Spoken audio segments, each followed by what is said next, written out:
ಹರೇ ಕೃಷ್ಣ. ಎಲ್ಲರಿಗೂ ಸ್ವಾಗತ. ಶ್ರೀಮದ್ ಭಾಗವತಂ 3ನೇ ಸ್ಕಂದ 1ನೇ ಅಧ್ಯಾಯ 5ನೇ ಶ್ಲೋಕ.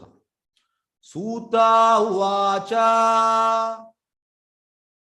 ಸಾ ಏವಂ ಋಷಿವರ್ಯ ಅಯಂ ಪೃಷ್ಟ ರಾಜ್ಞಾ ಪರೀಕ್ಷಿತ ಪ್ರತಿ ಆಹಾತಂ ಸುಬಹುವಿತ್ ಪ್ರೀತ ಆತ್ಮ ಶ್ರೂಯತಾಂ ಇತಿ. ಅನುವಾದ: ಸೂತ ಮುನಿಗಳು ಹೇಳಿದರು, ಮಹರ್ಷಿ ಶುಕಮುನಿಗಳು ಮಹಾ ಅನುಭವಿಗಳಾಗಿದ್ದರು ಮತ್ತು ರಾಜನಿಂದ ಸಂತುಷ್ಟರಾಗಿದ್ದರು. ರಾಜನು ಅವರನ್ನು ಪ್ರಶ್ನೆ ಮಾಡಲು ಅವನಿಗೆ ಹೇಳಿದರು, ದಯವಿಟ್ಟು ವಿಷಯಗಳನ್ನು ಶ್ರದ್ಧೆಯಿಂದ ಶ್ರವಣ ಮಾಡು ಅಂತ ಹೇಳಿದ್ದಾರೆ. ಸುತಮುನಿ ಶುಕಮುನಿ ಮಹಾ ಅನುಭವಿ, ಅವರ ಗುರು. ಸುತಮುನಿ ಗುರು ಶುಕಮುನಿ ಮಹಾ ಅನುಭವಿ ಅದರಿಂದ ರಿಯಲೈಸ್ ಸೋಲ್, ಕಂಡೀಷನ್ ಸೋಲ್ ಅಲ್ಲ. ಈಗ ನಾವು ಕೂಡ ಹೇಳ್ತೇವೆ, ಎಸ್ ಅವತ್ತು ತುಂಬಾ ಅವನಿಗೆ ಅನುಭವ ಉಂಟು. ಎಂತ ಅನುಭವ? ಒಮ್ಮೆ ಒಬ್ಬ ಹೇಳುವಂಥದ್ದು Prabhupada I have so much of strength. Prabhupada ಹೇಳ್ತಾರೆ, this strength is of no use. ಯಾವುದದ್ದು? Material strength. ಈಗ ನಾವು 30ರಲ್ಲಿ ನಮಗೆ ಒಳ್ಳೆ ಸ್ಟ್ರೆಂತ್ ಇರ್ತದೆ, 50 ನಮ್ಮ ಸ್ಟ್ರೆಂತ್ ಎಲ್ಲ ಹೀಗೆ ಆಗ್ತದೆ, ಹೋಗ್ತದೆ. ಅದು ಸ್ಟ್ರೆಂತ್ ಅಲ್ಲ. ಸ್ಟ್ರೆಂತ್ ಅಂದ್ರೆ ಸ್ಪಿರಿಚುವಲ್ ಸ್ಟ್ರೆಂತ್. ಹಾಗಾಗಿ ರಿಯಲೈಸ್ಡ್ ಸೋಲ್ ಯಾರು? ಶುಕಮುನಿ. ಸೆಲ್ಫ್ ರಿಯಲೈಸ್ಡ್ ಸೋಲ್, ಆತ್ಮ ಸಾಕ್ಷಾತ್ಕಾರ ಪಡೆದ ಡಿವೋಟಿ. ಹಾಗಾಗಿ ಮಹಾ ಅನುಭವಿಗಳಾಗಿದ್ದರು. ಅಂದ್ರೆ ಹೇಳುವಂಥದ್ದು ಪೂರ್ತಿ ರಿಯಲೈಸ್, ಸಾಕ್ಷಾತ್ಕಾರದಿಂದ. ಅದರಲ್ಲಿ ಕೊಂಚ ಮಾತ್ರ ಕೂಡ ಲೇಷ ಇಲ್ಲ. ಇದು ವ್ಯತ್ಯಾಸ ನೋಡಿ. ಪ್ರಭುಪಾದ ಹೇಳ್ತಾರೆ, ಯಾಕೆ ನಾವು ನಿರಾಕಾರವಾದಿಗಳು, ಶೂನ್ಯವಾದಿಗಳು, ಮಾಯಾವಾದಿಗಳು ಹೇಳಿದ್ದನ್ನು ನಾವು ಕನ್ಸಿಡರ್ ಮಾಡುವುದಿಲ್ಲ? ಯಾಕೆಂದ್ರೆ ಅವ್ರದ್ದು 4 ದೋಷ ಉಂಟು. ಯಾವ್ದು 4 ದೋಷ? ಮೋಸ ಮಾಡ್ತಾರೆ, ಮತ್ತೆ ತಪ್ಪು ಮಾಡ್ತಾರೆ, ಮತ್ತೆ ಭ್ರಮೆಯಲ್ಲಿದ್ದಾರೆ, ಮತ್ತೆ ಅವರ ಇಂದ್ರಿಯಗಳು ಪರ್ಫೆಕ್ಟ್ ಅಲ್ಲ. ಆದ್ರೆ ಶುದ್ಧ ಭಕ್ತರ ಹತ್ರ ಈ 4 ಇಲ್ಲ. ಯಾಕೆಂದ್ರೆ ಹೇಗೆಂದ್ರೆ ಯಾವಾಗ ನಾವು ಕೃಷ್ಣನ ವಿಷಯದಲ್ಲಿ ಟೋಟಲ್ ಸೀರಿಯಸ್ ಆಗ್ತೇವೆ, ಕೃಷ್ಣನಲ್ಲಿ ಇದ್ದ ಎಲ್ಲ ಗುಣಗಳು ಬರ್ತದಂತೆ. ಎಲ್ಲ ಗುಣಗಳು ಬರ್ತದೆ. ಇದಕ್ಕೊಂದು ಉದಾಹರಣೆ ಹೇಳ್ತೇನೆ. ಈ ಉದಾಹರಣೆ ತುಂಬಾ ಎಂತ ಹೇಳುವಂಥದ್ದು, ಇದಕ್ಕೆ ತುಂಬಾ ಸೂಕ್ತ. ಒಮ್ಮೆ ಪ್ರಭುಪಾದ ಹೇಳುವಂಥದ್ದು, ಹನುಮಾನ್ ಲಂಕೆಗೆ ಹೋದ. ಹೇಗೆ ಹೋದ? ಹಾರಿ ಹೋದ ಲಂಕೆಗೆ, ಇಮಿಡಿಯೇಟ್ ಹೋದ. ಯಾರಿಂದ?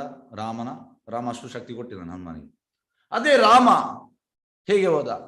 ಸಮುದ್ರಕ್ಕೆ ಕಲ್ಲನ್ನು ಹಾಕ್ತಾ ಹೋದ. ಈಗ ಪ್ರಭುಪಾದ ಹೇಳ್ತಾರೆ, who is great? Hanuman Greta, Rama Greta ಅಂತ? ಯಾಕಂದ್ರೆ ಹನುಮಾನ್ ಹೋದದ್ದು ಹಾರಿ. ನೆಕ್ಸ್ಟ್ ಪ್ರಭುಪಾದ ಹೇಳುವಂಥದ್ದು, ಚೈತನ್ಯ ಮಹಾಪ್ರಭು 1 ಲಕ್ಷ ಇಲ್ಲದ 2 ಲಕ್ಷ ಈ ಹರಿನಾಮ ಹೇಳ್ತಾ ಇದ್ರು.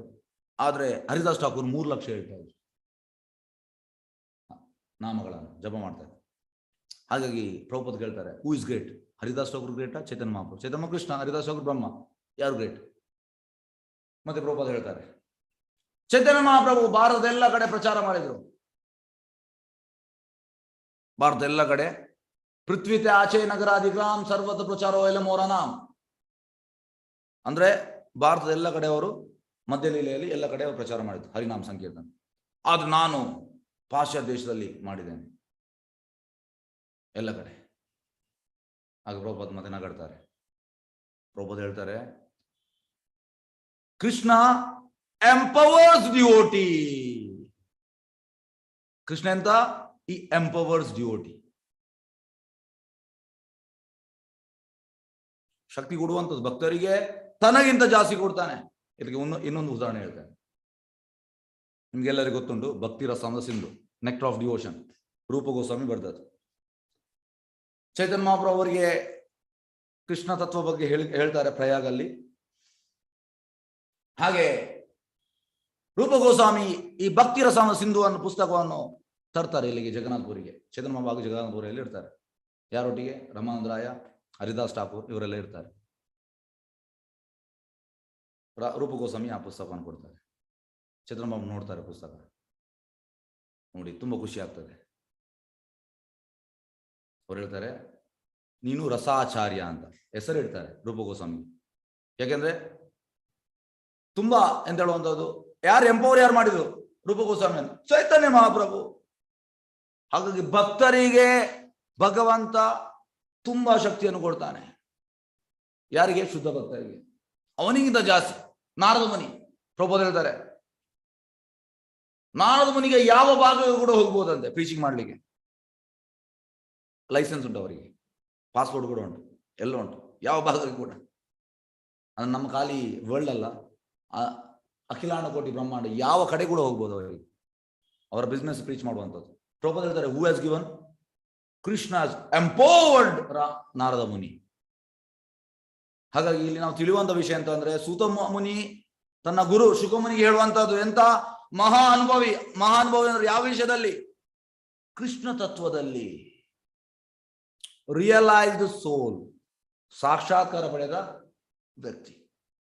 ಮತ್ತು ರಾಜನಿಂದ ಸಂತುಷ್ಟರಾಗಿ, ಯಾರು ರಾಜ? ಪರೀಕ್ಷಿತ್ ಮಹಾರಾಜ್ ಟೋಟಲಿ ಸಂತುಷ್ಟ ಆಗಿದ್ದಾರೆ ಶುಕಮುನಿ. ಆಕ್ಚುಲಿ ಶುಕಮುನಿ ಹೇಗೆ ಅಂದ್ರೆ ನೋಡಿ, ಶುಕಮುನಿ ಸನ್ಯಾಸಿ. ಅವರು ಹುಟ್ಟಿದ ಮೇಲೆ ಮನೆ ಬಿಟ್ಟು ಹೋದ್ರು. ಅವರು ಟೋಟಲ್ ಅಂದ್ರೆ ನೇಕೆಡ್, ಟೋಟಲ್ ಸೆಲ್ಫ್ ರಿಯಲೈಸ್ ಸೋಲ್ ಅವರು. ಯಾವ ರಾಜ ಅಂದ್ರೆ ರಾಜನವರ ಹತ್ರ ಅವರಿಗೆ ಮಾತಾಡ್ಲಿಕ್ಕೆ ಇಂಟ್ರೆಸ್ಟ್ ಇಲ್ಲ ಅವರಿಗೆ. ಯಾಕೆಂದ್ರೆ ರಾಜ ಅಂದ್ರೆ ಎಲ್ಲ ಎಂತ ಹೇಳುವಂಥದ್ದು, ಐಶ್ವರ್ಯವನ್ನು ಎಲ್ಲ ಐಶ್ವರ್ಯ ಇರ್ತದೆ, ಮತ್ತೆ ಎಲ್ಲ ಹೆಂಗಸರು ಈ ರೀತಿ ಎಲ್ಲ ಇರ್ತದೆ. ಹಾಗೆ ಇದರಲ್ಲಿ ಇನ್ವಾಲ್ವ್ ಆಗುವುದಿಲ್ಲ. ಅದು ಕೂಡ ಶುಕಮುನಿ ಟೋಟಲ್ ಲಿಬರೇಟೆಡ್ ಸೋಲ್. ಆದರೆ ಇಲ್ಲಿ ಪ್ರಭುಪಾದ ಹೇಳ್ತಾರೆ, ಪರೀಕ್ಷಿತ್ ಮಹಾರಾಜ್ ಶೃಂಗಿ ಶಾಪ ಕೊಡುವಾಗ ಪರೀಕ್ಷಿತ್ ಮಹಾರಾಜ್ ಗಂಗಾ ನದಿ ತಡಕ್ಕೆ ಬರ್ತಾರೆ. ಆಗ ಶುಕಮುನಿ ಕೂಡ ಅಲ್ಲಿಗೆ ಬರ್ತಾರೆ. ಅಲ್ಲಿ ರಾಜನಿಗೆ ಉಪದೇಶ ಮಾಡ್ತಾರೆ. ಯಾಕೆ? ಪ್ರಭುಪಾದ ಹೇಳ್ತಾರೆ, ಇದೆಲ್ಲ ಕೃಷ್ಣನ ಇಚ್ಛೆ. ಹಾಗಾಗಿ ಯಾಕೆಂದ್ರೆ ಪರೀಕ್ಷಿತ್ ಮಹಾರಾಜ್ ಕೂಡ ಶುದ್ಧ ಭಕ್ತರು, ಅದರಲ್ಲಿ ಇನ್ನೊಂದು ಮಾತಿಲ್ಲ. ಅವ್ರು ಕೂಡ ರಿಯಲೈಸ್ ಸೋಲ್, ಗರ್ಭದಲ್ಲೇ ನೋಡಿದ್ದಾರೆ ಕೃಷ್ಣನನ್ನು. ಹಾಗೆ ಶುಕಮುನಿ ಟೋಟಲಿ ಪ್ಲೀಸ್ಡ್ ಯಾರ ಮೇಲೆ? ಪರೀಕ್ಷಿತ್ ಮಹಾರಾಜ್ ಮೇಲೆ. ಪ್ರಭುಪಾದ ಹೇಳುವಂಥದ್ದು, teacher is also well qualified, student is also well qualified, both are qualified. ಇಬ್ಬರು ಕೂಡ ಅರ್ಹತೆ ಇದ್ದವರು. ರಾಜನು ಅವರನ್ನು ಪ್ರಶ್ನೆ ಮಾಡಲು ಅವನಿಗೆ ಹೇಳಿದರು. ನೋಡಿ, ಪ್ರಶ್ನೆ ಮಾಡು ಅಂತ ಹೇಳ್ತಾರೆ. ದಯವಿಟ್ಟು ವಿಷಯವನ್ನು ಶ್ರದ್ಧೆಯಿಂದ ಶ್ರವಣ ಮಾಡಿ. ನಾವು ಶ್ರದ್ಧೆಯಿಂದ ಕೇಳಬೇಕು. ಪರೀಕ್ಷೆ ಮಹಾರಾಜ್ಗೆ ಅದು ಇತ್ತು. ಈಗ ಶ್ಲೋಕ 6ಕ್ಕೆ ಹೋಗುವ. ಶ್ರೀ ಶುಕ ಉವಾಚ ಯಥಾತು ರಾಜ ಸ್ವಸುತಾನ್ ಅಸಾಧೂನ್ ಪುಷ್ಣನ್ನ ಧರ್ಮೇನ ವಿನಷ್ಟ ದೃಷ್ಟಿ ಭ್ರಾತು ಯವಿಷ್ಟಸ್ಯ ಸುತಾನ್ ವಿಬಂಧೂನ್ ಪ್ರವೇಶ್ಯ ಲಾಕ್ಷ ಭವನೆ ದದಾಹ. ಅನುವಾದ: ಶುಕಮುನಿಗಳು ಹೇಳಿದರು, ಧೃತರಾಷ್ಟ್ರ ಮಹಾರಾಜ ತನ್ನ ಅಪ್ರಮಾಣಿಕ ಪುತ್ರರನ್ನು ಪೋಷಿಸಲು ಭ್ರಷ್ಟ ಆಕಾಂಕ್ಷೆಗಳ ಪ್ರಭಾವಕ್ಕೊಳಗಾಗಿ ಕೂಡನಾದನು.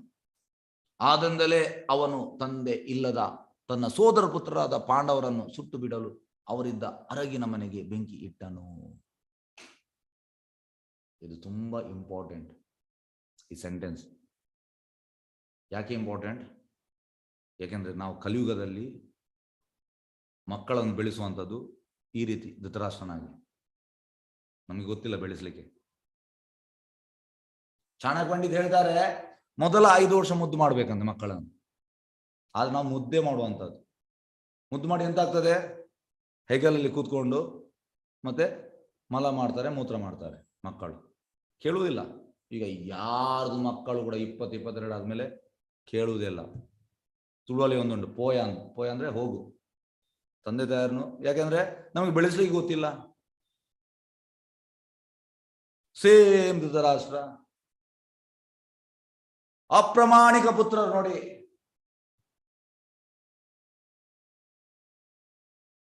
ಪೋಷಿಸಲು ಭ್ರಷ್ಟ ಆಕಾಂಕ್ಷೆಗಳ ಪ್ರಭಾವಕ್ಕೊಳಗಾಗಿ ಕೂಡನಾದನು. ಹಾಗಾಗಿ ಚಾಣಕ್ಯ ಪಂಡಿತ ಎಂತ ಹೇಳುವಂತದ್ದು, ಮೊದಲ 5 ವರ್ಷ ಮುದ್ದು ಮಾಡ್ಬೇಕು, ಮತ್ತೆ ತುಂಬಾ ಸ್ಟ್ರಿಕ್ಟ್ ಇರ್ಬೇಕಂತೆ, ತುಂಬಾ ಸ್ಟ್ರಿಕ್ಟ್ ಇರ್ಬೇಕು. ಲಾಸ್ಟ್ ಇಯರ್ ನಾನು ನಿಮ್ಗೆ ಹೇಳಿರ್ಬೇಕು, ಇನ್ನೊಮ್ಮೆ ಹೇಳ್ತೇನೆ. ಒಬ್ರು ಸಂಡೇ ಬರ್ತಾರೆ ಟೆಂಪಲ್ಗೆ. ಅವ್ರು ಹೇಳಿದ್ರು, ನನ್ನ ಮಗ ಕೊರೋನಾ ಟೈಮಲ್ಲಿ ಈಗ 9 ಗಂಟೆಗೆ ಹೇಳುವಂಥದ್ದು, ಅಂದ್ರೆ 9 ಗಂಟೆ ಕ್ಲಾಸ್ ಒಂದು 10 ನಿಮಿಷದ ಮುಂಚೆ ಹೇಳ್ತಾರೆ. ಎಂತ ಮಾಡುದು ಪ್ರಭುಜಿ, ಎಂತ ಮಾಡುದು? ನಾ ಹೇಳಿದೆ, ಎಷ್ಟು ಗಂಟೆ ಮಲಗುವಂಥದ್ದು? 1:15ಗೆ ಮಲಗಿ ಮತ್ತೆ ಎಷ್ಟು ಗಂಟೆಗೆ ಹೇಳುವಂಥದ್ದು? Same correct. ಮಲಗೋದು ಬೇಗ ಮಾಡ್ಬೇಕು. ಎಂತ ಮಾಡ್ತಾನೆ ಕೇಳಿದೆ, ರಾತ್ರಿ ಮೊಬೈಲಲ್ಲಿ ಇರ್ತಾನೆ. ಮೊಬೈಲ್ ಯಾರು ಕೊಟ್ಟದ್ದು? ತಂದೆ ತಾಯಿ. ಹಾಗಾಗಿ ನಮ್ಮ ಮಿಸ್ಟೇಕ್, ನಮ್ಮ ಮಿಸ್ಟೇಕಿಂದ ಮಕ್ಕಳು ಹಾಗೆ ಆಗುವಂಥದ್ದು. ಮೊದಲು ಲಾಸ್ಟಿಗೆ ನಾವು ಯಾರನ್ನು ದೂರಿ ಏನು ಪ್ರಯೋಜನ? ಸೇಮ್ ಇವನ ಮಿಸ್ಟೇಕಿಂದ ಧೃತರಾಷ್ಟ್ರನಿಗೆ ಕರೆಕ್ಟ್ ಆಗಿ ಮಕ್ಕಳನ್ನು ನೋಡ್ಲಿಕ್ಕೆ ಗೊತ್ತಿಲ್ಲ. ಗಿಡವಾಗಿ ಬಗ್ಗದ್ದು ಮರವಾಗಿ ಬಗ್ಗೀತೆ. ಸಣ್ಣ ಪ್ರಾಯದಲ್ಲಿ ಬೆಂಡ್ ಆಗ್ತಾರೆ ಮಕ್ಕಳು, ಆಗ ಬೆಂಡ್ ಮಾಡಬೇಕು, ಮತ್ತೆ ಕೇಳುವುದಿಲ್ಲ. ಹಾಗೆ 15 ತನಕ ಸ್ಟ್ರಿಕ್ಟ್ ಇರ್ಬೇಕು. ಮತ್ತೆ ಎಂತ 15-25 ಫ್ರೆಂಡ್ ಆಗಿರ್ಬೇಕಂತ, ಮತ್ತೆ 25ಗೆ ಬಿಟ್ಟು ಬಿಡ್ಬೇಕು. ಈಗ ನಾವು 25 ನಂತರ ಕೂಡ ಹಿಡಿಲಿಕ್ಕೆ ನೋಡ್ತೇವೆ. ಯಾಕೆಂದ್ರೆ ಮೋಹ ಮಕ್ಕಳ ಮೇಲೆ. ಎಂತ ಮೋಹ ಅಂದ್ರೆ ನಮ್ಗೆ ಕಣ್ಣು ಮುಚ್ಚಿದ್ರೆ ಅವರೇ ಬರುವಂತದ್ದು. ಹಾಗೆ ಮಾಡಬಾರ್ದು. 25 ಮೇಲೆ ಬಿಡ್ಬೇಕು. ಹಾಗೆ ಈ ರೀತಿ ಮಾಡ್ಬೇಕು. ಚಾಣಕ್ಯ ಪಂಡಿತ ಒಂದು ಪರ್ಫೆಕ್ಟ್ ಪ್ರಭುಪಾದ ಹೇಳ್ತಾರೆ, ಕೊಟೇಶನ್ ಕೊಡ್ತಾರೆ ಚಾಣಕ್ಯ ಪಂಡಿತ್. ಹಾಗೆ ಪುತ್ರರನ್ನು ಪೋಷಿಸಲು ಭ್ರಷ್ಟ ಆಕಾಂಕ್ಷೆಗಳ ಪ್ರಭಾವಗಳಾಗಿ ಕ್ರೂಢನಾದನು. ಆದ್ರಿಂದಲೇ ಅವನು ತಂದೆ ಇಲ್ಲದ ತನ್ನ ಸೋದರ ನೋಡಿ, ಪಾಂಡು ಬೇಗ ತೀರಿ ಹೋಗಿದ್ದಾರೆ. ತಂದೆ ಇಲ್ಲದ ಯಾರು? ಪಾಂಡವರು. ಪಾಂಡವರನ್ನು ಸುಟ್ಟು ಬಿಡಲು ಅವರಿದ್ದ ಅರಗಿನ ಮನೆಗೆ ಬೆಂಕಿ ಇಟ್ಟ. ನೋಡಿ, ಮನೆಗೆ ಬೆಂಕಿ ಇಟ್ಟ. ಯಾಕೆ? ಮಕ್ಕಳ ಮೇಲೆ ಮೋಹ, ಅಟ್ಯಾಚ್ಮೆಂಟ್. ಪ್ರಭುಪಾದ ಹೇಳುವಂಥದ್ದು ಅಟ್ಯಾಚ್ಮೆಂಟ್ ಒಳ್ಳೇದಲ್ಲಂತೆ. ನಮಗೆ ಮಕ್ಕಳ ಮೇಲೆ ಎಷ್ಟು ಅಟ್ಯಾಚ್ಮೆಂಟ್ ಅಂದ್ರೆ ತುಂಬಾ ನಾವು ಅಟ್ಯಾಚ್ ಆಗಿದ್ದೇವೆ. ಪ್ರಭುಪಾದ ಹೇಳುವಂಥದ್ದು ಮಕ್ಕಳ ಮೇಲೆ ಅಟ್ಯಾಚ್ ಆಗಬಾರ್ದು, ಎಫೆಕ್ಷನ್ ತೋರಿಸ್ಬೇಕಂತ. Affection, attachment dangerous. ಮಾನಸಿಕ ಹೋಗ್ತೇವೆ ನಾವು, ಮೆಂಟಲ್ ಆಗ್ತೇವೆ, ಡಿಪ್ರೆಸ್ ಆಗ್ತೇವೆ. ಮಕ್ಕಳೆಂತದ್ದು ಆಚೆ ಈಚೆ ಆದ್ರೆ ಮೆಂಟಲ್ ಆಗ್ತೇವೆ, ಸತ್ಯ. ಹಾಗೆ ಅಟ್ಯಾಚ್ಮೆಂಟ್ ಒಳ್ಳೇದಲ್ಲ. ಇವಾಗ ಕೂಡ ಮೆಂಟಲ್ ಆದ ಟೋಟಲ್ ಧೃತರಾಷ್ಟ್ರ, ಮಕ್ಕಳ ಮೇಲೆ ಅಟ್ಯಾಚ್ಮೆಂಟ್. ಎಸ್, ಈಗ ಭಾವಾರ್ಥಕ್ಕೆ ಹೋಗುವ. ಭಾವಾರ್ಥ ಬೈ ಡಿವೈನ್ ಗ್ರೇಸ್ ಅಭಯ ಶರಣಾರವಿಂದ ಭಕ್ತಿ ವೇದನ ಸ್ವಾಮಿ ಶೀಲ ಪ್ರಭುಪಾದ ಕಿ ಜೈ. ಧೃತರಾಷ್ಟ್ರ ಜನ್ಮತ ಕುರುಡ,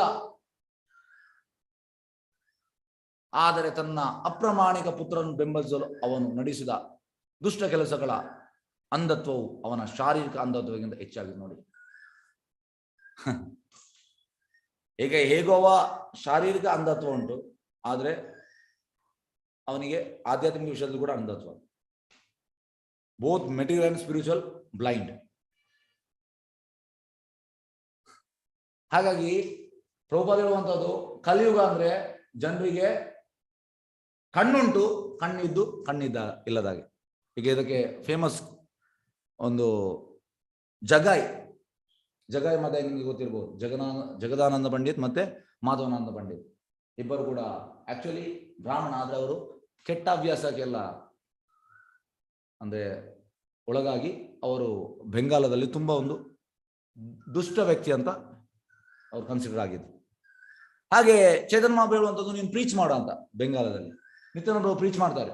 ನಿತ್ಯಾನಂದ ಪ್ರೀಚ್ ಮಾಡುವಾಗ ಯಾಕೆ ನಾನು ಜಗಾಯ ಮತ್ತೆ ಮದಯನ್ನು ನಾನು ಕೃಷ್ಣ ಪ್ರಜ್ಞೆ ಕನ್ವರ್ಟ್ ಮಾಡಬಾರ್ದು? ನೋಡಿ, ಇದು ಯೋಚನೆ ಅವರದು. ಅಂದ್ರೆ ಅವ್ರು ತುಂಬಾ ದುಷ್ಟರು ಆ ಟೈಮಲ್ಲಿ. ಅಂದ್ರೆ ವರ್ಸ್ಟ್, ಆ ಬೆಂಗಾಲದಲ್ಲಿ ವರ್ಸ್ಟ್ ಪರ್ಸನ್ ಅಂದ್ರೆ ಜಗಾಯ ಮದ ಹೋಗ್ತಾರೆ. ಹೋಗುವಾಗ ಎಂತಾಗ್ತದೆ, ಈ ಜಗ ಎಂತ ಮಾಡುವಂಥದ್ದು, ಒಡೆಯುವಂಥದ್ದು ನಿತ್ಯಾನಂದ ಪ್ರಭುಗೆ.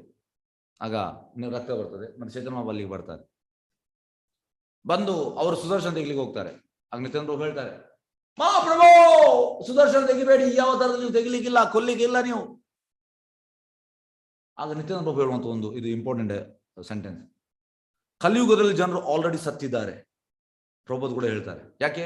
ಯಾರಿಗೂ ಕೃಷ್ಣ ಪ್ರಜ್ಞೆ ಇಲ್ಲ. ಕೃಷ್ಣ ಪ್ರಜ್ಞೆ ಇಲ್ಲದಿದ್ರೆ ಅವ ಸತ್ತ ದೇಹ ಇದ್ದಾಗೆ. ಯಾರಿಗೆ ಕೃಷ್ಣ ಪ್ರಜ್ಞೆ ಇಲ್ಲ ಅವ ಸತ್ತಾಗೆ. ಮತ್ತೆ ನೀವು ಎಂತ ಕೊಲ್ಲುವಂಥದ್ದು? ಆಲ್ರೆಡಿ ಅವು ಸತ್ತಿದ್ದಾರೆ. ಜಸ್ಟ್ ದೇಹ ಉಂಟು, ಕೃಷ್ಣ ಪ್ರಜ್ಞೆ ಇಲ್ಲ. ಹಾಗೆ ಅಲ್ಲಿ ಹೇಳುವಂಥದ್ದು. ಅದೇ ರೀತಿ ಇಲ್ಲಿ ಕೂಡ ಯಾರು ಧೃತರಾಷ್ಟ್ರ ಜನ್ಮತ ಕುರುಡ, ಆಧ್ಯಾತ್ಮಿಕದಲ್ಲೂ ಕುರುಡ.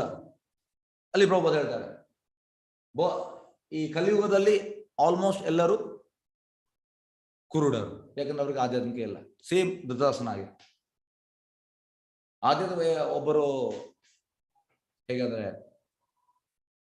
60 ವರ್ಷ ಆದ್ಮೇಲೆ ಹೇಳ್ತಾರೆ, ನನ್ನ ಜವಾಬ್ದಾರಿ ಎಲ್ಲ ಮುಗಿಯಿತು. ರಿಟೈರ್ಡ್ ಆದ್ಮೇಲೆ ನನ್ನ ಮಗಳಿಗೆ ಮದುವೆ ಆಯ್ತು, ಮಗನಿಗೆ ಆಯ್ತು, ಎಲ್ಲ ಮನೆ ಕಟ್ಟಿದೆ, ಲೋನ್ ಎಲ್ಲ ಕ್ಲಿಯರ್ ಆಯ್ತು, ಎಲ್ಲ ಜವಾಬ್ದಾರಿ ಮುಗಿಯಿತು. ಇದು ಭೌತಿಕ ಸರ್. ಆಧ್ಯಾತ್ಮಿಕ ಜವಾಬ್ದಾರಿ ಉಂಟು ನಿಮ್ದು, ಅದು ಜನರಿಗೆ ಗೊತ್ತಿಲ್ಲ. ಆಧ್ಯಾತ್ಮಿಕ ಜವಾಬ್ದಾರಿ ಉಂಟು ನಮ್ಗೆ, ಖಾಲಿ ಭೌತಿಕ ಜವಾಬ್ದಾರಿ ಅಲ್ಲ.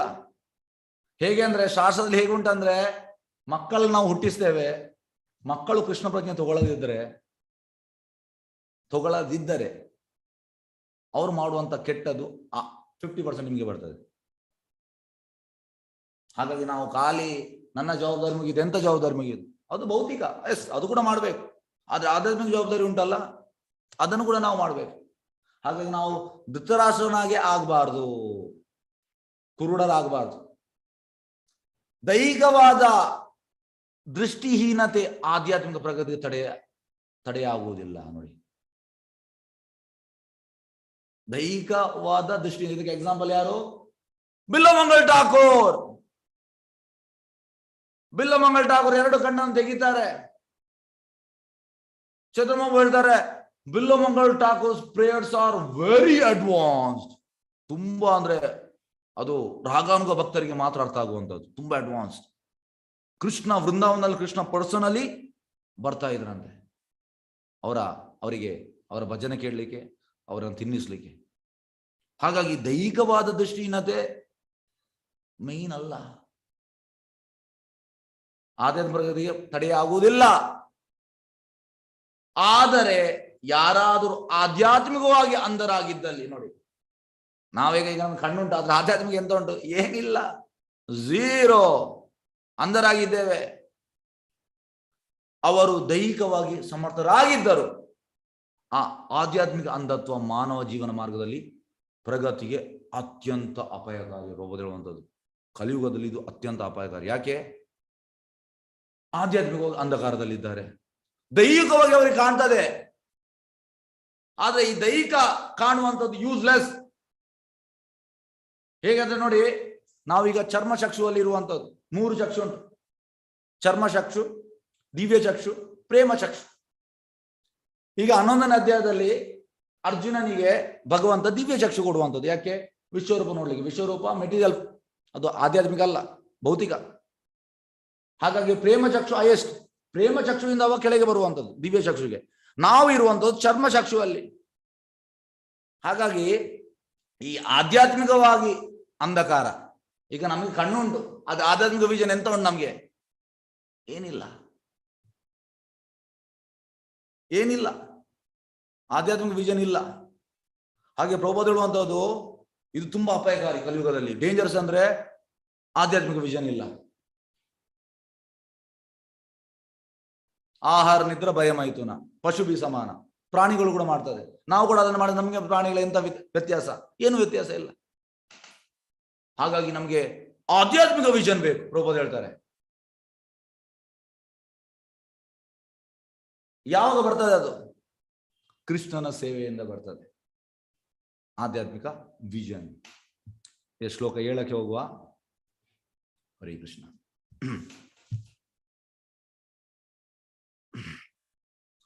ಯದಾ ಸಭಾಯಾಂ ಕುರು ದೇವ ದೇವ್ಯ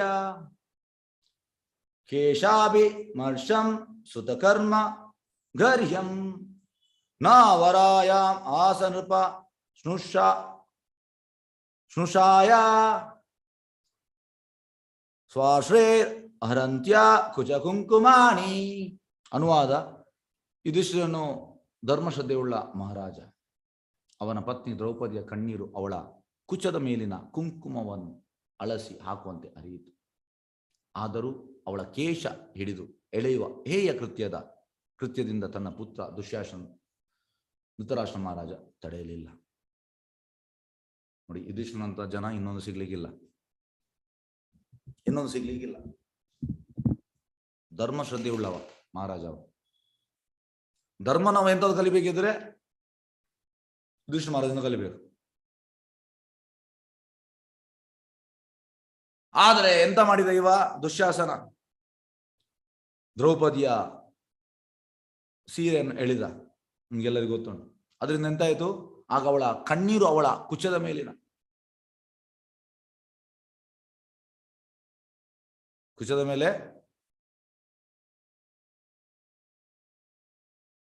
ಕುಂಕುಮವನ್ನು ಅಳಿಸಿ ಹಾಕುವಂತೆ ಹರಿಯಿತು ನೋಡಿ. ಒಳ್ಳೇದಲ್ಲ ಅದು.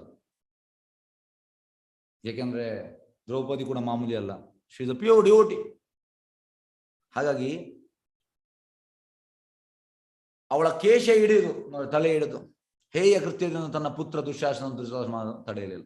ಹೀಗೇಗಂದ್ರೆ ದುರ್ಯೋಧನ ಇರ್ತಾನೆ, ದುಶ್ಯಾಸನ ಅವಳ ಇದನ್ನು ಮಾಡುವಾಗ ಆಗ ದುರ್ಯೋಧನ ಹೇಳುವಂಥದ್ದು, ಎಸ್ ಅವಳನ್ನು ನಂಗೆ ಮಾಡೋ, ಮತ್ತೆ ನಾನು ಅವಳನ್ನು ತೊಡೆಯಲ್ಲಿ ಕೂರಿಸ್ಬೇಕು, ಈ ರೀತಿ ಹೇಳ್ತಾನೆ. ಆಗ ಅಲ್ಲಿ ಭೀಮನಿಗೆ ಸಿಟ್ಟು ಬರ್ತದೆ. ಭೀಮ ಹೇಳ್ತಾನೆ, ನಿಮ್ಮ ಇಬ್ಬರ ಎದೆಯನ್ನು ನಾನು ಸೀಳಿ ಆ ರಕ್ತದ ಲೇಪವನ್ನು ನಾನು ಅವಳ ತಲೆಗೆ ಹಾಕ್ತೇನೆ. ಸಿಟ್ಟಲ್ಲಿ ಹೇಳ್ತಾನೆ, ತುಂಬಾ ಸಿಟ್ಟಲ್ಲಿ ಹೇಳ್ತಾನೆ ಭೀಮ. ಬಿಡುವುದಿಲ್ಲ, ಮತ್ತೆ ಹಾಗೆ ಮಾಡ್ತಾನೆ ಅವ. ಹೆಂಗೆ ಅವ್ರಿಗೆ ಗೊತ್ತಿತ್ತು ಇಬ್ಬರಿಗೂ, ದುಶ್ಯಾಸನ ಆಗಲಿ ದುರ್ಯೋಧನ, ಭೀಮದ್ದು ಮಾಡ್ತಾನೆ ಅಂತ ಗೊತ್ತಿತ್ತು. ಹಾಗೆ ಈ ರೀತಿ ಮಾಡ್ತಾನೆ. ಈಗ ಹೇಗಂದ್ರೆ ಕೃಷ್ಣ ಹೇಳುವಂಥದ್ದು ಹೇಗೆ ಅಂದ್ರೆ ಅರ್ಜುನನಿಗೆ, ಈಗ ನಿನ್ನ ಅಣ್ಣ ದುರ್ಯೋಧನ ರಾಜ ಆದ್ರೆ ನಿನ್ನ ಹೆಂಡತಿ ದ್ರೌಪದಿಗೆ ಎಂತ ಮಾಡಿದ್ದಾನೆ, ಅದೇ ರೀತಿ ಎಲ್ಲ ಹೆಂಗಸರಿಗೆ ಮಾಡ್ತಾನೆ. ಆದ್ರೆ ಯುಧಿಷ್ಠಿರ ಮಹಾರಾಜ ರಾಜ ಆದ್ರೆ ಎಂತ ಮಾಡ್ತಾನೆ, ನಿನ್ನ ತಾಯಿ ಕುಂತಿಯನ್ನು, ಗಂಡ ಇಲ್ಲದ ತಾಯಿ, ಅವಳನ್ನು ಹೇಗೆ ನೋಡಿದ ಅದೇ ರೀತಿ ಎಲ್ಲ ಈ ಸೈನಿಕರ ಸತ್ರು ಕೂಡ ಅವರ ಹೆಂಡತಿಯರನ್ನು ಆ ರೀತಿ ನೋಡ್ತಾನೆ ಅಂತ ಹೇಳ್ತಾನೆ ಕೃಷ್ಣ. ಆಗ ಯುದ್ಧ ಮಾಡು, ಈ ರೀತಿ ಹೇಳುವಂಥದ್ದು. ಎಸ್, ಶ್ಲೋಕ 8ಕ್ಕೆ ಹೋಗುವ. ಹರೇ ಕೃಷ್ಣ.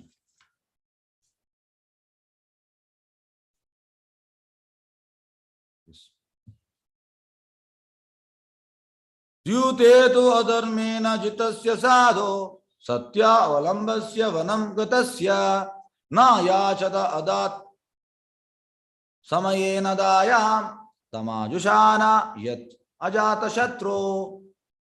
ಅಜಾತ ಶತ್ರುವಾದ ಯುಧಿಷ್ಠಿರನನ್ನು ದ್ಯೂತದಲ್ಲಿ ಅನ್ಯಾಯವಾಗಿ ಸೋಲಿಸಲಾಯಿತು. ಸತ್ಯವ್ರತವನ್ನು ಕೈಗೊಂಡಿದ್ದ ಅವನು ಕಾಡಿಗೆ ಹೊರಟು ಹೋದನು. ಕಾಲಕ್ರಮದಲ್ಲಿ ಮರಳಿ ಬಂದ ಅವನು ರಾಜ್ಯದಲ್ಲಿ ತನ್ನ ನ್ಯಾಯಸಮ್ಮತವಾದ ಪಾಲನ್ನು ಹಿಂದಿರುಗಿಸೆಂದು ಕೇಳಿದನು. ಆದರೆ ಮಾಯಾವೃತನಾದ ಧೃತರಾಷ್ಟ್ರನು ಅದನ್ನು ನಿರಾಕರಿಸಿದ. ಈಗ ಹೆಚ್ಚಿನವರು ಹೇಳ್ತಾರೆ, ಈ ಯುಧಿಷ್ಠಿರ ಮಹಾರಾಜ್ ಕೂಡ ಈ ಗ್ಯಾಮ್ಲಿಂಗ್ ಆಡಿದ್ರೆ ನಾವು ಕೂಡ ಆಡ್ತೇವೆ. ಆಕ್ಚುಲಿ ಇದನ್ನು ನಾವು ಕೇಳ್ಬೇಕು. ಕರೆಕ್ಟ್. ಎಂತಾಯ್ತು ಅಂದ್ರೆ ಧೃತರಾಷ್ಟ್ರ ಕರೆಯುವಂಥದ್ದು ಯುಧಿಷ್ಠಿರನನ್ನು. ಯುಧಿಷ್ಠಿರ ಮಹಾರಾಜ್ ಎಷ್ಟು ಇದೆ ಅಂದ್ರೆ ಧೃತರಾಷ್ಟ್ರನ ಸ್ವಂತ ತಂದೆಯಾಗಿ ನೋಡ್ತಾ ಇದ್ದಾರೆ. ಇಮ್ಮಿಡಿಯೇಟ್ ಹೋದ, ಎಸ್ ದೊಡ್ಡಪ್ಪ ಎಂತ ವಿಷಯ ಅಂತ. ಅವ ಹೇಳ್ತಾನೆ, ನನ್ನಲ್ಲಿ ಏನು ವಿಷಯ ಇಲ್ಲ, ಹೋಗಿ ಅಲ್ಲಿ ಶಕುನಿ ಅಂತ ಮಾತಾಡುವಂತ. ಶಕುನಿಯನ್ನು ಮೀಟ್ ಆಗ್ತಾನೆ. ಮೀಟ್ ಆಗುವಾಗ ಹೇಳ್ತಾನೆ, ಧೃತರಾಷ್ಟ್ರನನ್ನು ಕಳಿಸಿದ ಅಂತ. ಎಸ್, ಏನು ವಿಷಯ? ಅಲ್ಲ, ನಾವು ಜೂಜಾಡುವ. ಹೇಳ್ತಾನೆ, ಜೂಜಾಡುವುದು ಒಳ್ಳೇದಲ್ಲ, ಬೇಡ. ಅಲ್ಲಿ ನಿಂತ ಹಣ ಉಂಟು, ಅದು ಪ್ರಜೆಗಳಿಗೆ ಇಡುವಂತ ಹಣ ಹೇಳ್ತಾನೆ. ಮತ್ತೆ ಎಂತ ಹೇಳ್ತಾನೆ, ಫಸ್ಟಿಗೆ ಆಡುವ ಅಂತ ಹೇಳ್ತಾನೆ. ಹೋಗಿ ಹೀಗೆ ಆಡುವ ಅಂತ ಕೇಳ್ತಾನೆ. ಹೀಗೆ ಅದಕ್ಕೆ ಇವ ಹೇಳುವಂಥದ್ದು, ಶಕುನಿ ಹೇಳುವಂಥದ್ದು, ಹೀಗೆ ಆಡ್ಲಿಕ್ಕೆ ನಾವು ಏನು ಮಕ್ಕಳ? ಹಣ ಇಟ್ಟು ಆಡುವಂಥದ್ದು. ಅದಕ್ಕೆ ಯುಧಿಷ್ಠಿರ ಆ ಹಣ ಪ್ರಜೆಗಳಿಗೆ, ಆ ಹಣ ಇಡುವುದು ಬೇಡ. ಫೋರ್ಸ್ ಮಾಡ್ತಾನೆ. ಯುಧಿಷ್ಠಿರ ಎಷ್ಟು ನಿಷ್ಠಾವಂತ ವ್ಯಕ್ತಿ ಅಂದ್ರೆ ಅವನನ್ನು ಟ್ರ್ಯಾಪ್ ಮಾಡ್ತಾರೆ ಯಾರು? ಧೃತರಾಷ್ಟ್ರ, ಶಕುನಿ, ದುರ್ಯೋಧನಲ್ಲಿ. ಹಾಗಾಗಿ ಅದು ಮೋಸದಿಂದ ಅವನ ಎಂದೇಳುವಂಥದ್ದು ಇದು ಇನ್ನೋಸೆನ್ಸ್ ಅನ್ನು ಅವರು ಮಿಸ್ಯೂಸ್ ಮಾಡಿದ್ರು. ಅನ್ಯಾಯವಾಗಿ ಸೋಲಿಸಲಾಯ್ತು ನೋಡಿ. ಸತ್ಯವ್ರತವನ್ನು ಕೈಗೊಂಡಿದ್ದ ಅವನು ಕಾಡಿಗೆ ಹೊರಟು ಹೋದನು. ಮತ್ತೆ ಕಾಡಿಗೆ ಹೊರಟು ಹೋದ. ಕಾಲಕ್ರಮದಲ್ಲಿ ಮರಳಿ ಬಂದ ಅವನು ರಾಜ್ಯದಲ್ಲಿ ತನ್ನ ನ್ಯಾಯಸಮ್ಮತವಾದ ಪಾಲನ್ನು ಹಿಂದಿರುಗಿಸ, ಅಂದ್ರೆ ನ್ಯಾಯದಿಂದ ನನಗೆ ಕೊಡು ಅಂತ ಹೇಳ್ತಾನೆ. ಆದ್ರೆ ಧೃತರಾಷ್ಟ್ರ ಅದನ್ನು ನಿರಾಕರಿಸ್ತಾನೆ. ಈಗ ಭಾವಾರ್ಥಕ್ಕೆ ಹೋಗೋ ಭಾವಾರ್ಥ ಬೈ ಡಿವೈನ್ ಗ್ರೇಸ್ ಅಭಯ ಶರಣಾರವಿಂದ ಭಕ್ತಿವೇದಾಂತ ಸ್ವಾಮಿ ಶೀಲ ಪ್ರಭುಪಾದ್ ಕಿ ಜೈ. ಯುಧಿಷ್ಠಿರ ಮಹಾರಾಜನು ತಂದೆಯ ಸಾಮ್ರಾಜ್ಯಕ್ಕೆ ಹಕ್ಕುಬದ್ಧ ಉತ್ತರಾಧಿಕಾರಿಯಾಗಿದ್ದಾನೆ ನೋಡಿ, ಅದವನ ರೈಟ್, ತಂದೆಯಿಂದ ಅವನಿಗೆ ಸಿಗ್ಬೇಕು. ಆದರೆ ದುರ್ಯೋಧನ ನೇತೃತ್ವದಲ್ಲಿನ ತನ್ನ ಪುತ್ರರಿಗೆ ಅನುಕೂಲ ಮಾಡಿಕೊಡಲು ಯುಧಿಷ್ಠಿರ ಮಹಾರಾಜನ ದೊಡ್ಡಪ್ಪನಾದ ಧೃತರಾಷ್ಟ್ರನು ಪ್ರಯತ್ನಿಸಿದ. ಆದರೆ ಧೃತರಾಷ್ಟ್ರನ ಯಾವುದು ಪ್ರಯತ್ನ ಇತ್ತು? ಎಲ್ಲ ದುರ್ಯೋಧನನಿಗೆ ಮಾಡಬೇಕಂತ. ಇದು ಗ್ರೀಡಿನೆಸ್. ಅದಕ್ಕಾಗಿ ತನ್ನ ಸೋದರ ಸಂಬಂಧಿಗಳನ್ನು ಸಾಮ್ರಾಜ್ಯದಲ್ಲಿನ ಅವರ ಹಕ್ಕುಬದ್ಧ ಪಾಲಿನಿಂದ ವಂಚಿಸಲು ಅನೇಕ ಅನ್ಯಾಯದ ಮಾರ್ಗಗಳನ್ನು ಅನುಸರಿಸಿದ. ಬೇಡದ ಇದನ್ನು ತುಂಬಾ ಅನುಸರಿಸಿದ. ಯಾರು? ಧೃತರಾಷ್ಟ್ರ. ಯಾಕೆ? ನನ್ನ ಮಕ್ಕಳಿಗೋಸ್ಕರ. ಕೊನೆಗೆ ಪಾಂಡವರು 5 ಸೋದರಿಗೆ ತಲಾ ಒಂದರಂತೆ ಕೇವಲ 5 ಗ್ರಾಮಗಳನ್ನು ಕೇಳಿದ್ರು. 5 ಸಣ್ಣ ವಿಲೇಜ್. ಈಗ ನೋಡಿ, ಇದು ನಾವು ತಿಳಿಯುವಂತ ವಿಷಯ. ಈಗ ದುರ್ಯೋಧನ 5 ಹಳ್ಳಿಗಳನ್ನು ಯಾಕೆ ಕೊಡ್ಲಿಲ್ಲ? 5 ಹಳ್ಳಿ ಕೊಟ್ರೆ ಏನ್ ಪ್ರಾಬ್ಲಮ್ ಇಲ್ಲ. 5 ಹಳ್ಳಿಯಲ್ಲಿ ಇವರೊಬ್ಬರು ಇರ್ತಾರೆ. ಯಾಕೆಂದ್ರೆ ದುರ್ಯೋಧನ ನೋಡಿ ಎಷ್ಟು ಅವ ಡಿಪ್ಲೊಮೇಟ್ ಅಂದ್ರೆ, ಈಗ ಇವರು 5 ಹಳ್ಳಿ ಕೊಟ್ರೆ ಅವರ ಒಳ್ಳೆತನದಿಂದ ಅದು ಎಕ್ಸ್ಪಾಂಡ್ ಆಗ್ತದೆ. ಮತ್ತೆ ಎಂತ ಆಗ್ತದೆ? 5 ಹೋಗಿ 100 ಆಗ್ತದೆ. ಯಾಕೆಂದ್ರೆ ಅವ್ರು ಎಲ್ಲರ ಮನಸ್ಸನ್ನು ಗೆಲ್ತಾರೆ. ಇದು ಅವನಿಗೆ ಗೊತ್ತಿತ್ತು. ಅದಕ್ಕೆ ಅವ ಒಂದು ನಾನು ಸಣ್ಣ ತುಂಡು ಕೂಡ ಕೊಡುವುದಿಲ್ಲ ಅಂತ ಹೇಳಿದ್ದಾನೆ. 1 ಇಂಚು ಕೂಡ ಕೊಡುವುದಿಲ್ಲ. ಯಾಕೆಂದ್ರೆ ಅವನಿಗೆ ಗೊತ್ತುಂಟು ಅವರು ಸತ್ಯಧರ್ಮದ ದಾರಿಯಲ್ಲಿದ್ದಾರೆ, ಅವರು ಇದನ್ನು ಎಕ್ಸ್ಪಾಂಡ್ ಮಾಡ್ತಾರೆ ಅಂತ ಗೊತ್ತುಂಟು. ಹಾಗೆ ಅವ ಕೊಡ್ಲಿಲ್ಲ. ಇದು ಅವನ ಎಂತ ಡಿಪ್ಲೊಮಸಿ ಅವನು ದುರ್ಯೋಧನ. 5 ಗ್ರಾಮವನ್ನು ಕೇಳಿದ. ಆದರೆ ದುರಾಕ್ರಮಣಕಾರರು ಅದನ್ನು ನಿರಾಕರಿಸಿದ. ನೋಡಿ, ಇಬ್ಬರು ಕೂಡ ನಿರಾಕರಿಸಿದರು. ಇದು ಕುರುಕ್ಷೇತ್ರ ಯುದ್ಧಕ್ಕೆ ಆದಿ ಮಾಡಿಕೊಂಡಿತು. ಅದಕ್ಕೆ ಯುದ್ಧ ಆಯಿತು. ಕೆಲವರು ಹೇಳ್ತಾರೆ ಯಾಕೆ ಯುದ್ಧ ಆಗಬೇಕಿತ್ತು? ಇದು ಕಾರಣ ಯಾರು? ಪಾಂಡವರಲ್ಲ, ಕೌರವರು, ದುರ್ಯೋಧನ ಮತ್ತು ಧೃತರಾಷ್ಟ್ರ. ಆದನ ಕುರುಕ್ಷೇತ್ರ ಯುದ್ಧವು ಕೌರವರಿಂದ ಪ್ರಚೋದಿತವಾದದೇ ಹೊರತು ಪಾಂಡವರಿಂದ ಅಲ್ಲ. ನೋಡಿ, ಪ್ರಭು ಕರೆಕ್ಟ್ ಹೇಳ್ತಾ ಇದ್ದಾರೆ. ಕಾರಣ ಕೌರವರು. ಕ್ಷತ್ರಿಯರಿಗಾಗಿ ರಾಜ್ಯ ಆಳುವುದು ಪಾಂಡವರ ಸೂಕ್ತ ಜೀವನ ಮಾಡಬಹುದು. ನೋಡಿ, ಕ್ಷತ್ರಿಯ ಆದ ಮೇಲೆ ಅವ ರಾಜ್ಯ ಹಂಗೆ ಮಾಡ್ಬೇಕು. ಅವ ಎಂತ ಹೇಳುವಂಥದ್ದು, ಬೇರೆ ಕೆಲಸ ಮಾಡ್ಲಿಕ್ಕೆ ಆಗುದಿಲ್ಲ ಅವನಿಗೆ. ಅದೇ ಅವನ ಕೆಲಸ, ಉದ್ಯೋಗ. ಬೇರೆ ಯಾವುದೇ ವೃತ್ತಿಯನ್ನು ಅವರು ಅಂಗೀಕರಿಸುವಂತಿರಲಿಲ್ಲ. ಬ್ರಾಹ್ಮಣ, ಕ್ಷತ್ರಿಯ ಅಥವಾ ವೈಶ್ಯರು ಎಂಥ ಸಂದರ್ಭದಲ್ಲೂ ಜೀವನೋಪಾಯಕ್ಕಾಗಿ ಯಾವುದೇ ಸಂಬಳ ವೃತ್ತಿಯನ್ನು ಒಪ್ಪಿಕೊಳ್ಳುವುದಿಲ್ಲ. ಈಗ ಹೇಗಂದ್ರೆ ನೋಡಿ, ಇದು ತುಂಬಾ ಇಂಟ್ರೆಸ್ಟಿಂಗ್. ಪ್ರಭುಪಾದ ಹೇಳ್ತಾರೆ, anybody who's getting salary is shudra. ಯಾವುದೇ ಕೆಲಸ ಇರಲಿ. ಪ್ರಭುಪಾದ ಮತ್ತೆ ಹೇಳ್ತಾರೆ, ನಾನು ನಿನ್ನೆದೊಂದು ಲೆಕ್ಚರ್ ಅಲ್ಲಿ ಕೇಳಿದ್ರು ಪ್ರಭುಪಾದ ಹೇಳುವಂಥದ್ದು, ಇನ್ ಪ್ರೆಸೆಂಟ್ ಕಲಿಯುಗ what ever job they are doing that is nonsense job. ಅರ್ಥವೇ ಇಲ್ಲ. ಜಾಬ್ ಅಂದ್ರೆ ಬ್ರಾಹ್ಮಣ, ಕ್ಷತ್ರಿಯ ಮತ್ತೆ ವೈಶ್ಯ. ಇದು ಎಂತ ಹೇಳುವಂಥದ್ದು ನಿಜವಾದ. ಬ್ರಾಹ್ಮಣ ಅಂದ್ರೆ ಪಠನ್ ಪಾಠನ್ ಯಜನ್ ಯಾಜನ್ ದಾನ. ಕ್ಷತ್ರಿಯ ಅಂದ್ರೆ ಪ್ರಜೆಗಳನ್ನು ನೋಡುವಂಥ. ವೈಶ್ಯ ಅಂದ್ರೆ ಕೃಷಿ ಗೋರಕ್ಷೆ. ಉಳಿದದೆಲ್ಲ ನಾನ್ ಸೆನ್ಸ್ ಜಾಬ್ಸ್ ಅಂತ ಪ್ರಭುಪಾದ ಹೇಳ್ತಾರೆ. ಮತ್ತೆ ಪ್ರಭುಪಾದ ಹೇಳ್ತಾರೆ, anybody who's taking salary is shudra. ಈ ಶೂದ್ರ. ಹಾಗಾಗಿ ಎಂಥ ಸಂದರ್ಭದಲ್ಲಿ ಜೀವನೋಪಾಯ ಯಾವುದೇ ಸಂಬಳ ವೃತ್ತಿಯನ್ನು ಒಪ್ಪಿಕೊಳ್ಳುವುದಿಲ್ಲ. ಸಂಬಳ ತೆಗೆದುಕೊಂಡು ನಾನು ಬ್ರಾಹ್ಮಣ, ಕ್ಷತ್ರಿಯ, ವೈಶ್ಯ ಅಂತ ಹೇಳಿದ್ರೆ ಇಲ್ಲ. ಇದು ಶೂದ್ರ. ಇದು ಜನ್ಮದಿಂದ ಅಲ್ಲ. ಶ್ಲೋಕ 9ಕ್ಕೆ ಹೋಗುವ.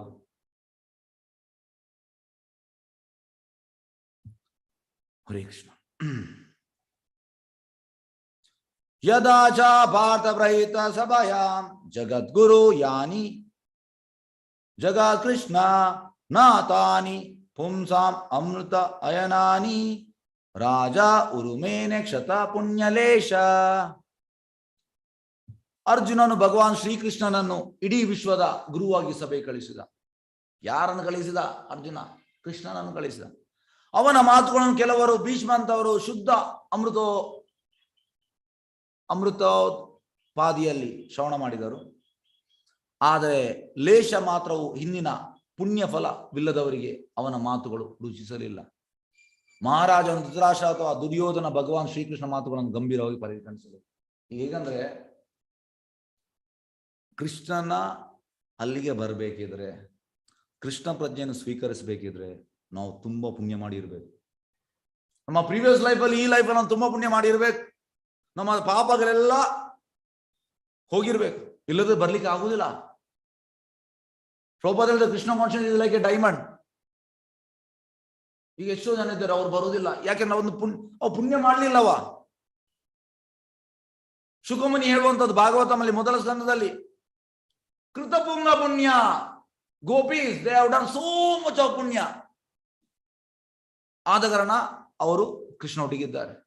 ಪ್ರಿವಿಯಸ್ ಲೈಫಲ್ಲಿ ಎಂತ, ರಾಮ ದಂಡಕಾರಣ ಕಾಡಿಗೆ ಹೋಗುವಾಗ ಎಲ್ಲ ಅಲ್ಲಿ ಇದ್ದಂತ ಮುನಿಗಳು ಅವರು ರಾಮನನ್ನು ನೋಡ್ತಾರೆ.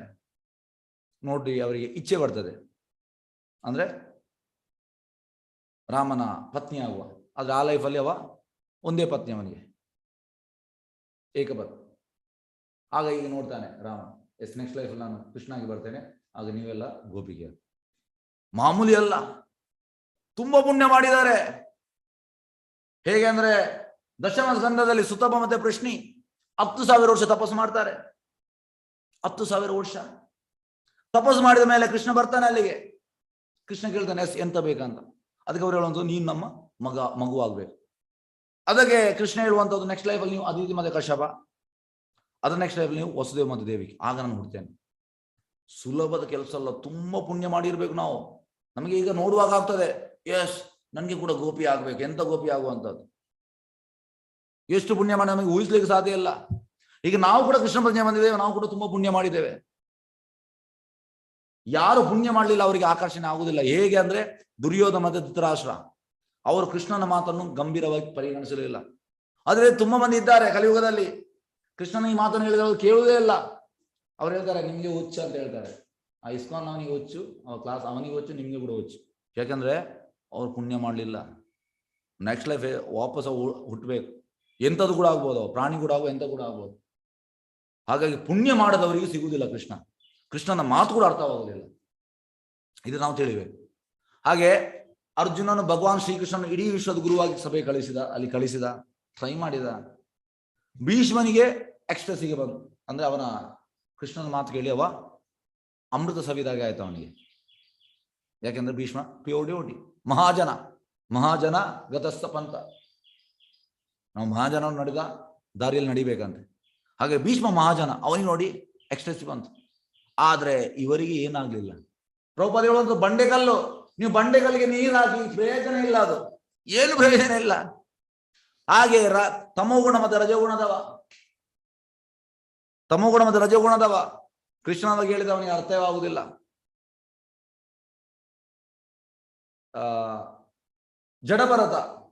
ಜಡಭರತ ಹೇಳುವಂಥದ್ದು ರವಗುಣನಿಗೆ. ಅಂದ್ರೆ ಶುದ್ಧ ಭಕ್ತರ ಪಾದದ ಅಭಿಷೇಕ ನಾವು ಎಂತ ಹೇಳುವ ಸೇವನೆ ಮಾಡ್ಬೇಕಂತೆ. ಆಗ ಯಾವುದೇ ಚಂಡ ಕೂಡ ಕೃಷ್ಣ ಪ್ರಜ್ಞೆ ಬರ್ತಾನೆ. ಆಕ್ಚುಲಿ ಹೇಗಂದ್ರೆ ಕೃಷ್ಣನನ್ನು ಅರ್ಥ ಮಾಡ್ಲಿಕ್ಕೆ, ಕೃಷ್ಣನಲ್ಲಿ ಹೋಗ್ಲಿಕ್ಕೆ ಆಗುವುದಿಲ್ಲ. ಈಗ ಪ್ರಭುಪಾದ್ ಎಂತ ಮಾಡಿದ್ರು, ಅಮೆರಿಕಕ್ಕೆ ಹೋದ್ರು. ಅವರೆಲ್ಲ ಲೆಸ್ ದೆನ್ ಶೂದ್ರಸ್ ಇದ್ದವರು, ಅಂದ್ರೆ ಮ್ಲೇಚಾಸ್, ಯವನಾಸ್, ಆ ರೀತಿ ಜನರು. ಪ್ರಭುಪಾದ್ ಎಲ್ಲರನ್ನು ಬ್ರಾಹ್ಮಣ ಮಾಡಿದರು, ಸನ್ಯಾಸಿ ಮಾಡಿದರು. ಹೇಗೆ? ಏಕೆಂದ್ರೆ ಶುದ್ಧ ಭಕ್ತರದ ಅಷ್ಟು ಪೊಟೆನ್ಸಿ ಉಂಟು. ಹಾಗಾಗಿ ಶುದ್ಧ ಭಕ್ತರ ಸಂಘ ಮಾಡಿದ್ರೆ ಸಾಕು. ಮಾಡಿದ್ರೆ ಈ ಅವಕಾಶ ಇಲ್ಲದೆ ಸಿಗುವುದಿಲ್ಲ, ತುಂಬಾ ಕಷ್ಟ. ಹಾಗಾಗಿ ಇಲ್ಲಿ ಧೃತರಾಷ್ಟ್ರ ಅಥವಾ ದುರ್ಯೋಧನ ಭಗವಾನ್ ಶ್ರೀ ಮಾತುಗಳನ್ನು ಗಂಭೀರವಾಗಿ ಪರಿಗಣಿಸಲಿಲ್ಲ. ಈಗ ಭಾವಾರ್ಥಕ್ಕೆ ಹೋಗುವ, ಭಾವಾರ್ಥ ಬೈ ಡಿವೈನ್ ಗ್ರೇಸ್ ಅಭಯ ಚರಣಾರವಿಂದ ಭಕ್ತಿವೇದಾಂತ ಸ್ವಾಮಿ ಶೀಲ ಪ್ರಭುಪಾದ್ಗೆ ಜೈ. ಭಗವಾನ್ ಶ್ರೀಕೃಷ್ಣನು ಇಡೀ ಬ್ರಹ್ಮಾಂಡದ ಗುರು, ಜಗದ್ಗುರು. ಜಗದೋದಾರನ ಆಡಿಸಿದಳೆ ಶೋದೆ, ಜಗದೋದಾರ ಅಂದ್ರೆ ಬ್ರಹ್ಮಾಂಡದ ಗುರು ಅವ. ಅವನು ದೂತ ಕಾರ್ಯವನ್ನು ಒಪ್ಪಿಕೊಂಡ. ಯಾಕೆ ಒಪ್ಪಿಕೊಂಡ ನೋಡಿ, ಜಗದ್ಗುರು ದೂತ ಕಾರ್ಯ ಅಂದ್ರೆ ಎರಡು ಸೈಡ್ ಸರಿ ಮಾಡ್ಲಿಕ್ಕೆ. ಅರ್ಜುನ ಅವನನ್ನು ಧೃತರಾಷ್ಟ್ರ ಮಹಾರಾಜನ ಸಭೆಗೆ ಶಾಂತಿ ದೂತನಾಗಿ ಕಳುಹಿಸಿದ. ನೋಡಿ, ಕೃಷ್ಣನು ಪ್ರತಿಯೊಬ್ಬರ ಸ್ವಾಮಿ. ನೋಡಿ, ಅವನಿಗೆ ಸಮೋಹಂ ಸರ್ವಭೂತೇಶು, ಎಲ್ಲರೂ ಒಂದೇ. ಒಬ್ಬನ ಪಾರ್ಶಲಿ ಮಾಡುವುದಿಲ್ಲ ಅವ. ಆದ್ರೆ ಭಕ್ತನಿಗೆ ವಿಶೇಷ ಅನುಕಂಪ ತೋರಿಸ್ತಾನೆ. ಯಾಕೆ? ಹೇಗೆಂದ್ರೆ ಭಕ್ತ ಎಲ್ಲವನ್ನೂ ಸಮರ್ಪಣೆ ಮಾಡಿದ್ದಾನೆ. ಹೇಗೆಂದ್ರೆ ಒಂದು ಉದಾಹರಣೆ ಹೇಳ್ತಾನೆ. ಎಂತ ಶ್ರೀಮದ್ ಭಾಗವತಮಲ್ಲಿ ಉಂಟು, ವೈಕುಂಠದಲ್ಲಿ ಎಲ್ಲ ಹೂಗಳು ಈಗ ರೋಸ್, ಪಾರಿಜಾತ, ಬೇರೆ ಬೇರೆ ಉಂಟು ಹೂಗಳು. ಇದೆಲ್ಲ ಹೂಗಳು ಭಗವಂತನಿಗೆ ಅಲ್ಲಿ ಸೇವೆಗಂತ ಇರುವಂತದ್ದು. They are serving Krishna.